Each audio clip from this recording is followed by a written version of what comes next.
Mais avant de commencer, n'oubliez pas de vous abonner, aimer et partager cette vidéo.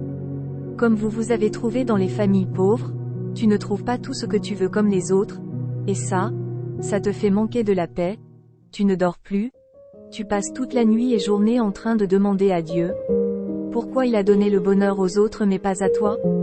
Mon ami, regarde-toi bien, ne deviens pas comme les ingrats devant Dieu et les gens.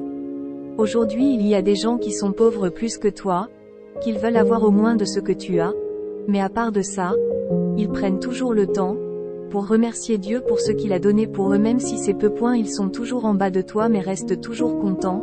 Est-ce que toi là, tu manques quoi pour être content comme eux? Tu es toujours triste, parce que tu n'as pas trouvé le moyen d'étudier comme les autres, pour que les gens commencent à te respecter comme ceux qui ont fait baccalauréat, maîtrise et autres. Mon ami, souviens-toi que chaque année les gens meurent et chaque jour on achète des cercueils partout dans le monde. En plus, parmi ceux gens-là qui meurent, il y a des licences, les maîtres et les docteurs, même les illettrés. La mort n'a pas peur de personne. Les écoles sont toujours ouvertes. Aujourd'hui ou bien demain tu peux commencer à étudier et tu peux avoir ce respect-là que tu cherchais. Les écoles resteront toujours ouvertes et les profs sont toujours au travail. Autre chose, si tu ne trouves pas le moyen d'étudier, sois toujours content, car ce n'est pas la fin du monde. C'était génial que tu sois comme les intellectuels là, que tu trouves les autres connaissances mais comme ça n'a pas marché, sois toujours content, ce n'était pas ta volonté. Comme tu es comme ça maintenant. C'est la volonté de Dieu, parce que les intellectuels ce n'est pas tout le monde qui vit mieux que toi. Crois-moi, tu es extraordinaire. Tu t'es trouvé orphelin et ça te fait manquer de la paix, tu es toujours en colère, être orphelin ça te fait des pensées négatives, tu es triste et tu passes ton temps en train de demander à Dieu pourquoi il t'a fait ça. Quand tu vois les autres enfants en train de jouer avec ses papas ou bien sortir avec ses parents, ça te fait toujours des pensées négatives.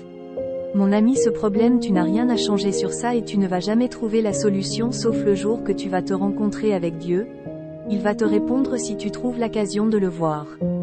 Malgré cela, n'oublie pas qu'il y a des enfants sont nés dans le cas de fornication où ses parents sont des voleurs, fumeurs soit sont des prostituées. Ces enfants aussi ont le même problème comme toi.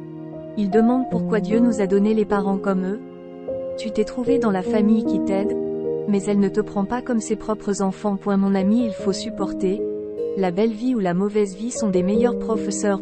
Ils ont aussi beaucoup d'heures pour t'apprendre ce qu'est la vie dans ce monde. Si chaque professeur va te laisser avec une grande leçon et ça va t'aider à ne pas faire du mal à personne. Ça va te montrer qu'il y a beaucoup de gens qui n'ont pas où ils peuvent dormir dans ce monde qui est grand comme ça, mais qui dorment dans la rue. Est-ce que tu es en colère parce que les autres ne t'aiment pas? Mon ami, il faut te contrôler bien et changer ce qui les pousse à te détester pour avoir moyen de changer cette situation. En plus, ce n'est pas obligatoire que tout le monde peut t'aimer. Même si tu es une bonne personne, il y aura toujours les gens qui vont te détester. Ce que tu dois faire dans tout ça, il faut aimer tout le monde sans choisir ceux qui t'aiment ou ceux qui ne t'aiment pas. Pourquoi dans tes pensées tu veux toujours te suicider? Nous allons nous tous mourir, mais tu dois arrêter ce mauvaise pensée, parce qu'on ne sait jamais pourquoi Dieu t'a créé. Il faut profiter la vie mon cher, ne meurs pas avant les jours que Dieu t'a donné que tu vas vivre sur la terre. Ne te suicide pas dans ce temps que Dieu t'a accordé avec l'amour. Ne lui montre pas qu'il a fait des erreurs en te créant. À la place d'être une personne tu voulais être quoi? Les animaux? Demande-toi cette question, mon ami. Tu dois arrêter avec ces pensées. La vie nous réserve beaucoup de surprises aujourd'hui ou bien demain la vie peut changer. Si tu meurs à cause de ces pensées, personne ne peut te dire que tu vas entrer au paradis. Tu es triste parce que tu t'es pas encore marié pendant que ta génération sont tous mariés? Mon ami, dans la vie, il ne faut jamais forcer les choses. Il faut prendre beaucoup de temps pour réfléchir sur certaines choses. C'est difficile de construire une famille, mais aussi c'est très facile de la détruire. Il y a beaucoup de gens qui ont fait le mariage, mais aujourd'hui ils sont divorcés. Combien de gens qui sont divorcés à cause de la pauvreté? Combien de gens qu'ils étaient mariés qui sont riches mais aujourd'hui qui sont divorcés? Mon ami, être marié ça ne signifie pas que tu vas être heureux. Patientez-toi, ton jour arrivera, on ne sait jamais pourquoi ce n'est pas encore arrivé. À demain, je vous aime beaucoup.